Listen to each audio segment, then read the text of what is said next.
Hey, welcome to a replay analysis. I'll be your host for this replay analysis, Vibe. And we're looking at a Protoss versus Terran. And this game is a Diamond 1 category game. It's a Protoss versus Zerg. We're going to be looking at the Protoss's perspective.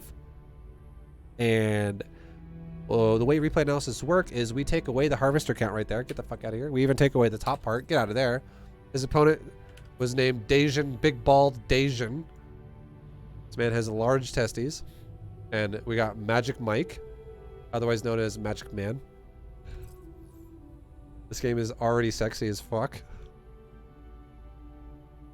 And yeah, we're basically going to we're gonna give Mike over here some ideas on how to get better at the game, and we're gonna watch the game from his perspective. So we're gonna be going off the information that he gives himself, and we're gonna give him ideas on how he might be able to give himself more information, or how he can use that information he has given himself better. So let's go ahead and get this started, shall we? StarCraft music, get out of here. Nice.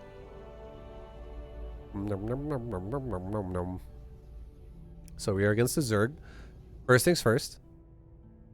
I don't mind that you pull the probe off the mineral line. You don't need to, honestly. You can totally build a probe and rally it out of the Nexus. I feel like you're wasting just a slight bit of money. Not a huge deal. We're not going to talk about it for very long. But yeah, I do think you should just let your first built probe do this, not a pulled probe.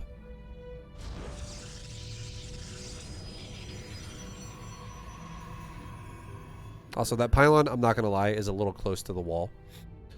I think you're actually, yeah, I think if you moved it back a grid spot, it would be better off.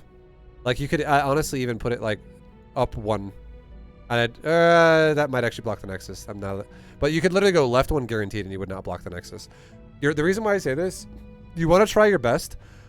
If you ever do, the Protoss is everywhere. You have to learn this really badly. If you don't, you will always have that problem where you go, why are my walls fucked up? Ah! Why are my walls always fucked up? What's going on? A perfect pylon is a pylon that barely, almost does not touch the wall on both sides with your pylon field. If your pylon field surpasses the wall, that's a bad pylon. And if you ever wonder why does that matter, Vibe? What do you mean? What are you talking about? What do you mean if it goes past the wall, it's a bad pylon? I don't understand. What does that mean? If a Zerg player knows you do that and they're paying attention, you open yourself up to getting all in easier if you play like that, because your wall is either going to be fucked up or the pylon is going to be too compromised. You want to try not to overcommit your pylons, and it allows you to have a more proper gateway setup that's more solid, like wall setup. So yeah, I think your pylon's just a little tad bit too far forward, but if your wall ends up being fine because you maybe make a wall inside the center here, then that's okay. We'll see how it looks when it's done. We'll see how it looks.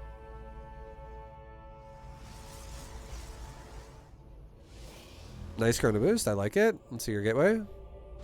Okay, so you like to put the wall in the center. Your pylon's fine then.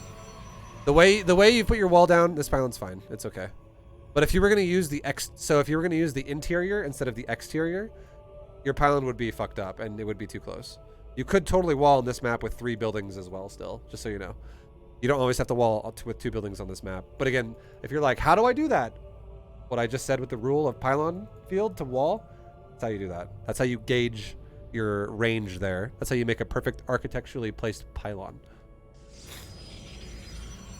Anyways, your wall's going to be fine as long as you put a core there on the side of it.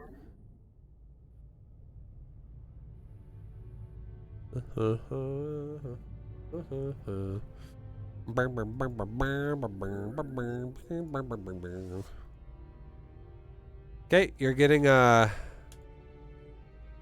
hopefully this means something to you, but I'm going to tell you right now, if it doesn't mean anything to you, it should. And this is now automatically pool first. This is a pool first build. So a good way to respond to pool first builds, in my opinion, are to, you can gauge how early the pool was. It's not always a 12 pool. It is a lot though. But basically, if it's an early pool, you probably want to prioritize the wall and maybe Chrono Boost out a Zealot. If it's not a super early pool, if it's like a Zerg's version of like, I like defending cannon rushes with a 16 pool or like a 15 pool before I expand. Some people do that shit because they're really paranoid about cannons or whatever. You could literally go Nexus first.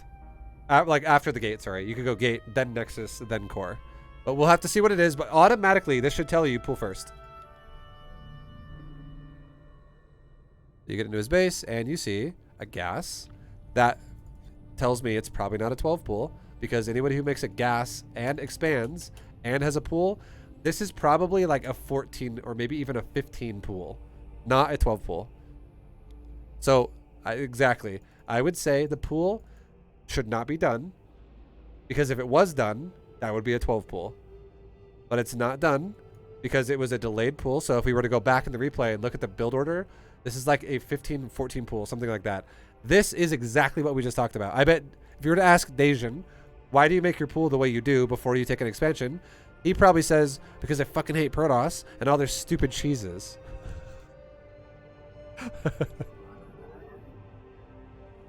This is not an aggressive pool. This is a defensive pool. And you can also tell by the larva, he's not saving it either. So you should absolutely get a Nexus, not a second gateway and Chrono Boost to Zealot or anything. Don't even fucking do that. Don't even need to do that. But if it was saved up larva and an early pool, you would absolutely need a Chrono Boost out of Zealot and make it another gateway and shit like that. I'm glad that you're doing it. You're doing it correctly, so that's very good. Good shit. You're not overcommitting to something that's not even threatening. Okay, what is that? This wall is fucked. I know you're going to make a gateway above the core to the right, but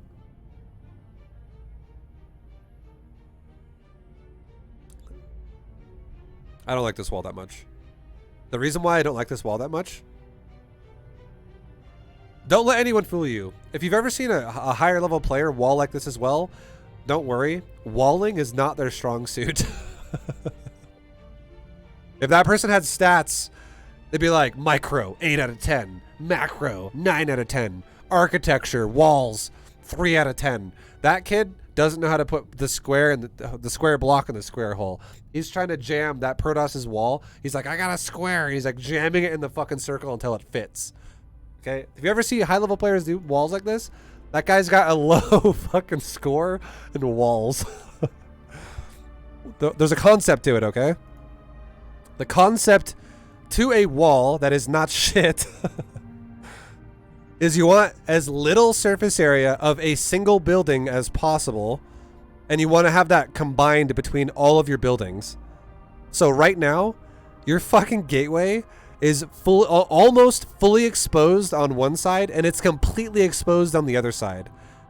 If a Zerg player wanted to all in you, this gateway would fucking plummet in health so fucking fast. It would not be good for you. You want your like this is just not utilized now, and that could actually be part of the surface area that Lings wouldn't be able to attack on the gateway if your gateway was shifted to the left a little bit, because at this point you're using 3 buildings anyways for a wall. And the crazy part is your core has the exact same problem as your gateway. The entire fucking bottom side of your core is exposed, and the entire right side of your core is exposed. Your core would also die so fucking fast. Because your gateway, the third gateway, is going to go right there. I guarantee it. It's going to go above it. And that means your core has massive surface area exposed. So it's not a good wall. Yeah, not a great wall. You would have been better off. I'm not even kidding. You would have been better off putting the core like right here. Because at least then you get rid of a little piece of the right side of the core. But it's still... That's why, like, I don't even like that wall more than if we do the pylon fields correctly, the way I started in the very beginning. That wall is much better because it's a triple building wall where you utilize that part of the wall and you utilize that part of the wall. And it's really fucking nice. Your buildings are tucked away safely. So like less surface area is exposed. But now you have these like massive surface area spots that are just abusable, which is scary.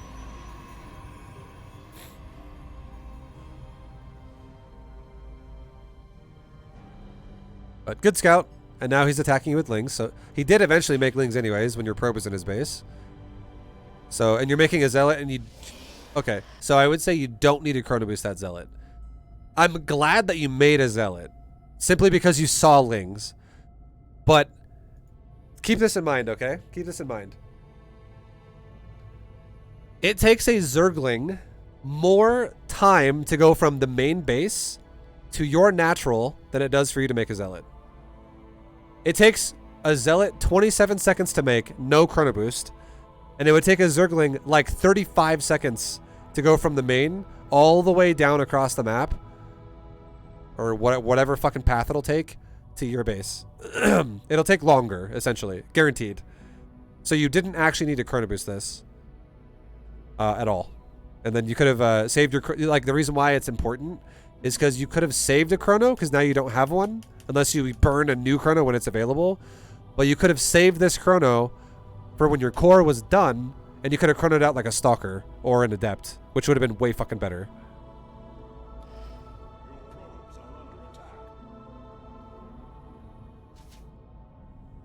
And keep in mind, I want you guys to understand this. Keep in mind, it doesn't matter what map it is in the map pool. Every single map, every map in all map pools for StarCraft 2, it would take longer than 27 seconds to go from right there to your natural. If the Zergling does not have speed. And Zerglings are never going to have speed when your first probe scout sees that they went pool first. That's not going to be a thing. So that you should know that. That's important. Because as long as you react to that right away and you go, oh, lings, zealot. You make a zealot right away, you don't need to chrono boost it. You only need to chrono boost it if you don't start the zealot until the lings are like right there. Then fucking chrono boost it because it's gonna walk in your base then. And that's what happens. If the guy 12 pulls you, that's generally what's gonna happen because your gateway, if you scouted a pool first and you were like, shit, this guy's going pool first, he would already have lings that are like halfway done when your probe sees it, and you'd be like, oh fuck, we gotta make a zealot, which would mean that the zealot would I said that weirdly. The lings would like be already having an advantage over the zealot time-wise to be at a point where they could breach the fucking door. They'll be further along than not leaving their base. They'll be out of eggs. They will kill your probe and they'll be moving towards your base.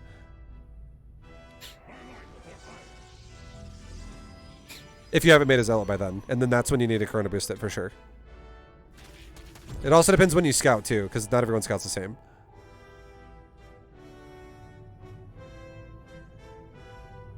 But anyways, you see how like long the zealot's sitting here? And you chrono boosted it twice! That's overkill. Overkill. Massive overkill.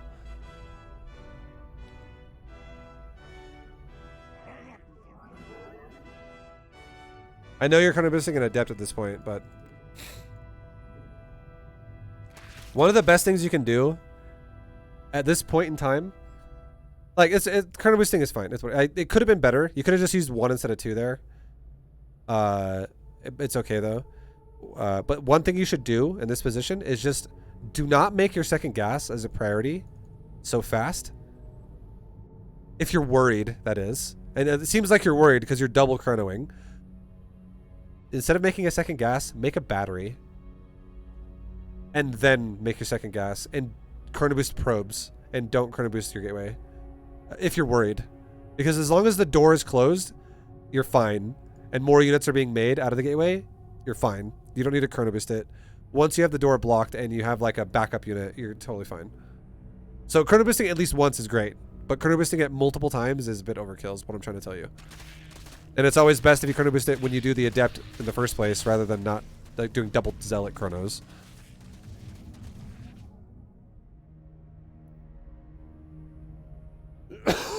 See how fucked up your gateway got so fast? That's like super scary, right? You're like, Jesus! He's hitting the whole south and right side of my gate, and it's just fucking getting deleted.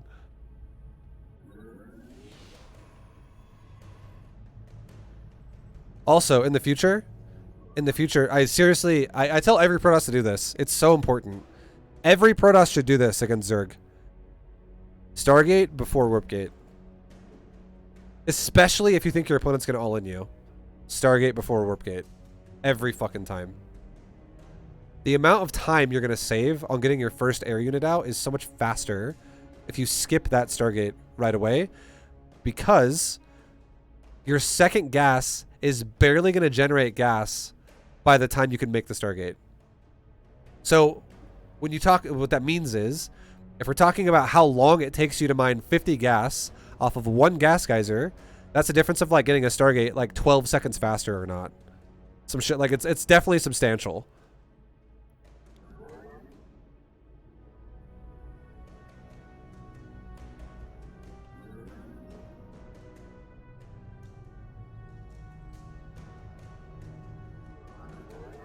And you chrono, or was that another chrono? Did you chrono it again? Also, this attack is a bit questionable. I don't know if you've been watching Jim, what's his name? Jimbo's streams? What's his name? Is it Jimbo? I can't remember. I think it's Jimbo.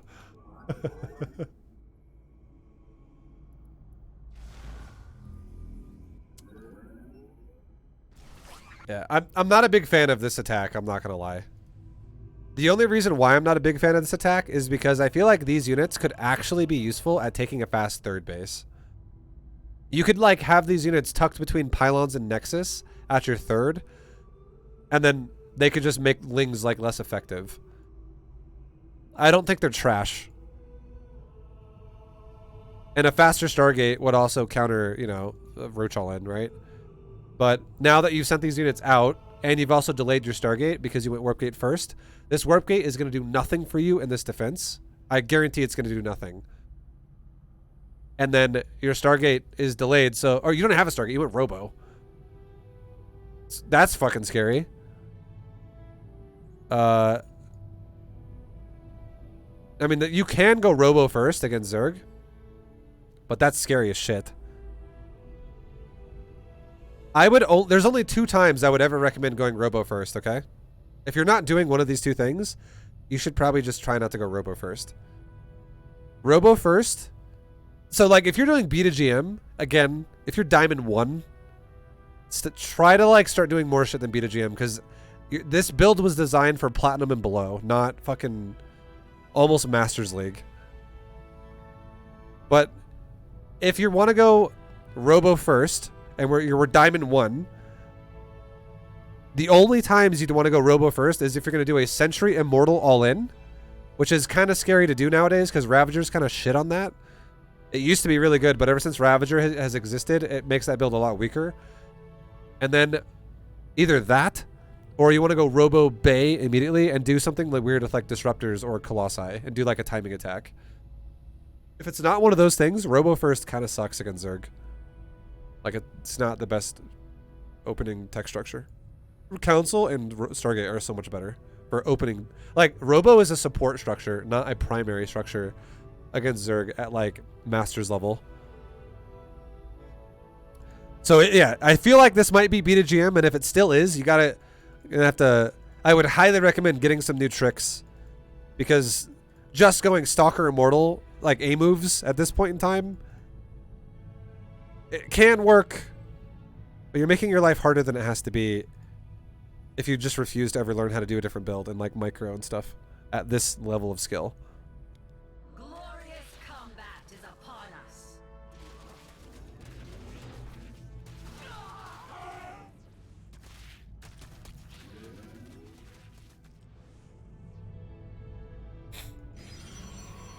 And there's no battery, so you're dead right now. Also, that battery is in a horrible place. You want that battery in position to be able to repair the entire wall. That battery needs to be in range of all of your buildings on your wall. So it would want to be like right there. Maybe right there. But that like touches the pylon though. So they could AoE, get AoE down. You want to also try to have one gap between your pylon and your battery so he can't just corrosive bile the center of it and kill both buildings at the same time, because that's bad. But if you had your battery like right there, I would say that would be a perfect battery because it could heal every building in the wall and it can't be AoE'd with the pylon if it's like there. And then it could also heal the unit in the doorway. But now you only have one unit in the doorway with no, again, Warp Gate was a priority and it's not going to do anything right now because you're going to break before it even finishes anyways. And you have no tech. And even if one immortal, if you even had one immortal already in the door, you would still die. Because it's just too much shit attacking you because you just threw away 6 supply for nothing. And you haven't made anything out of the gateway since then.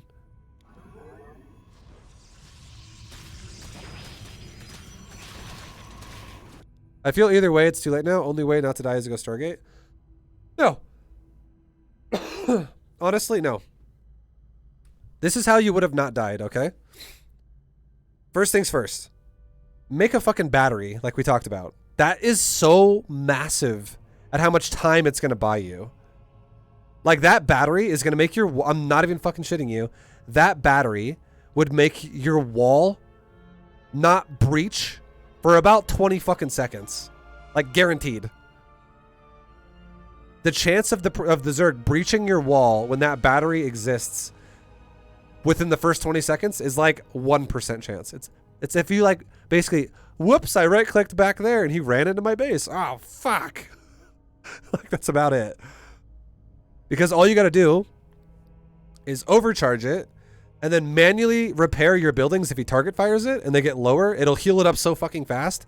And then make sure your unit in the door gets healed consistently so it can get healed through the damage and shit. And that buys you time to make units and make units. That's one thing that would help. Like it would be massive at helping you here. The second thing that would be massive about your defense would be if you chrono boosted the gateway correctly in the very beginning of the game.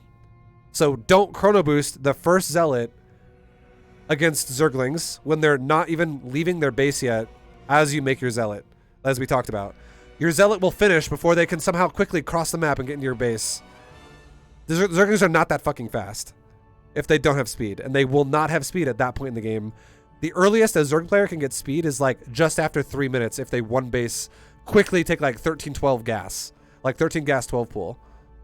Like that's fucking like a 3-minute speed for like the fastest possible fucking speed. And you chrono boosted a zealot at like 2 minutes and 10 seconds, which is way before fucking speed. Not only that, you chrono boosted your second zealot, and then the adept that came out after the zealot got like half the chrono boost, the remaining half of the chrono boost. Okay? So you chrono boosted twice for your first 3 units. And then you sent them all to die. Because you, in your mind, I think you were thinking, well, these units suck, so I'm just going to go make Zerg make some units with this or some shit and see what happens. But if you would have made one zealot, and especially if you're doing B to GM, if you would have made one zealot and then just started chrono boosting out Stalker because you were paranoid, so you did one chrono boost on Stalker, and then you get a nice Stalker out of it, and then you just keep making Stalkers, not chrono boosted, but you just keep pumping Stalkers on a consistent basis, and you chrono boost out your probes on your Nexus. You would have had more probes than you did faster. You would have had more money than you did faster. You would have been able to maintain production more efficiently on your gateways and on your robo. And you could have also had a battery at the door. So if you just had more Stalkers here right now, you could theoretically hold this very well because you would have a Stalker in the door. You would have a battery healing it. You would overcharge the battery. You'd have like 3 more Stalkers or maybe 4 more Stalkers behind it if you were utilizing both gateways the whole time. So in total, you'd have either 4 or 5 Stalkers guaranteed. 100%. That's like very real. That's like a very real number there. And then if you had, let's say you had 4 Stalkers just grinding these Zerglings away, 20 seconds of you just shooting Lings for a while and not losing anything because you overcharged your battery would be the difference of the Zerg losing probably like 12 Lings, which is like the majority of what we've just selected here besides like 2. This is like 14 Lings right now. And then by the time your battery overcharge would be over, I guarantee your Immortal would be out. And if you really needed more time, you could build a fucking pylon behind your Stalker and wall your Stalker out into death And then you can have a wall going up behind it, which buys you more time again. And then suddenly your warp gate finishes and you warp in 2 stalkers at once. And now you have like 5 stalkers now, because let's say you had 4 and one of them dies, and so you go into 3, and then you warp in 2 more. Now you're on 5 stalkers and an immortal behind the wall. And then if you needed to, you could pull your probes, or you could build another building behind the pylon. You could build another pylon there and a gateway right there and block that off. And just keep like building like Tetris blocks when the Zerg tries to break through while you're killing his army over the wall the whole time. And then before you know it, battery overcharge is actually a fucking super short cooldown. That shit comes up again, and you fucking overcharge your fucking base again, and you're like, well, like everything's just getting power healed again, and then you just like run the Zerg over. You totally could have made it work if you did what we just said right there, 100%. But all you did was you made no battery, you delayed your tech by prioing warp gate, and then you made nothing out of the gateways besides 1 stalker, because the other 3 units you made, you sent to go suicide and die. So you're defending an all-in with literally 2 supply and no backup. And this is not a 2 supply all-in. This is probably like a 24 supply all-in from the Zerg. It's probably like 10 supply, or like maybe like 13 supply in roaches and like 11 supply in Zerglings. Like in Ravagers and shit.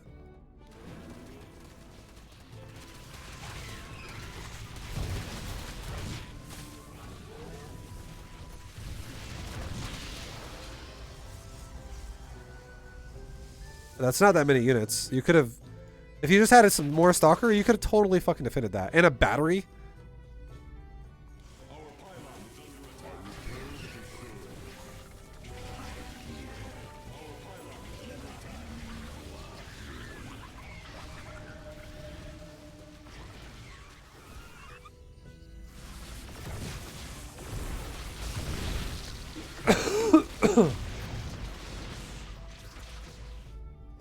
And now you're just definitely dead because you have no probes, really.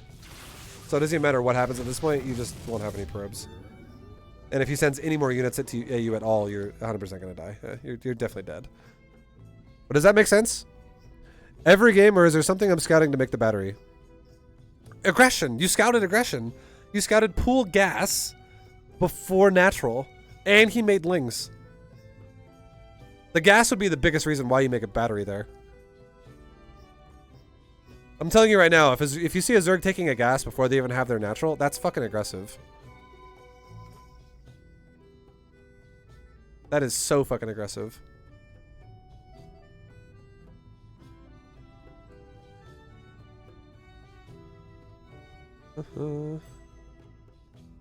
I could have sworn I've seen you send 2 zealots to die, and isn't it normal to send adepts across the map? Yeah, but you saw a gas. So, okay, sending 2 zealots and the adept would have been fine if you didn't scout a gas. Because then all he has to defend himself is lings and queens and drones. And if you make him make lings, if he's like, ah, fuck, here comes 2 zealots and an adept, make more lings, you're effectively denying drones when you do that. But if a Zerg takes a fucking gas, that... And it's like, again, really early. This guy took a gas before his natural was even done. That is so fucking committed to the early tech that he's gone for. That's huge. That's expensive as fuck. If I'm a Protoss player and I see a Zerg player go gas before natural, I'm thinking this guy's about to do a fucking all-in right now. And if he does, and here's the thing, if he doesn't do an all-in like this really early at like 4 minutes, I'm building pylons around my base to prepare for a Nidus Worm. At like 5 minutes or 4:30. Because a Zerg doesn't have to do this if he takes a gas. But if a Zerg takes a gas that fucking fast, he's doing something weird. Because here's the thing, if a Zerg player doesn't do anything, and he goes for a gas that fast, his economy is fucking dog shit. Like, it's so bad. That would be, if a Zerg player gets gas before even taking a natural, and is on one base with gas, and then he does not attack you, that is the exact term I used before many times, which is inefficiency never will beat efficiency ever. So if you just play a little safe but efficient, you would win anyways. If he just like mines gas that fast and does nothing with it.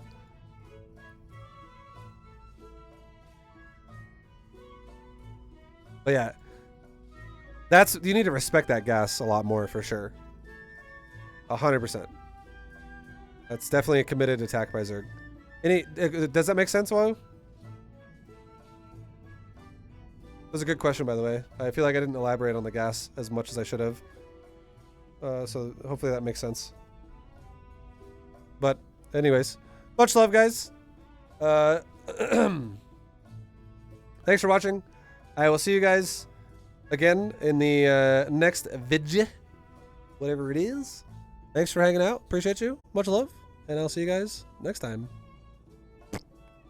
Later.